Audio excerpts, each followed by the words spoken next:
ದುಃಖದ ಕಟ್ಟೆ ಒಡೆದು ಹೋಗ್ತದೆ. ಗಾಂಧಾರಿ ಹೇಳ್ತಾಳೆ, ಕೃಷ್ಣ, ನಾನು ಧರ್ಮನನ್ನು, ಭೀಮನನ್ನು, ಅರ್ಜುನ, ನಕುಲ, ಸಹದೇವ ಯಾರನ್ನು ಬೈಯುವುದಿಲ್ಲ. ನೀನು ಒಬ್ಬ ಮನಸ್ಸು ಮಾಡುತ್ತಿದ್ರೆ ನನ್ನ 100 ಮಕ್ಕಳನ್ನು ಉಳಿಸಬಹುದಿತ್ತು.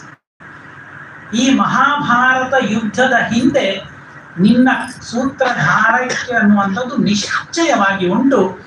ಕಣ್ಣಿಲ್ಲದ ನನ್ನ ವೃದ್ಧಳಾದ ನಮ್ಮ ಕಣ್ಣ ಮುಂದೆ ನಮ್ಮ ಎಲ್ಲ ಕುಟುಂಬ ಪರಿವಾರ 100 ಮಕ್ಕಳು ಹೊಡೆದಾಡಿಕೊಂಡು ನೋಡ್ಲಿಕ್ಕಾಗದಿದ್ರು 100 ಜನ ವಿಧವೆಯರಾದಂತಹ ಸೊಸೆಯಂದಿರನ್ನು ನೋಡುವ ಕಷ್ಟ ನಿನ್ನಿಂದಾಗಿ ನನಗೆ ಬಂತಲ್ವ.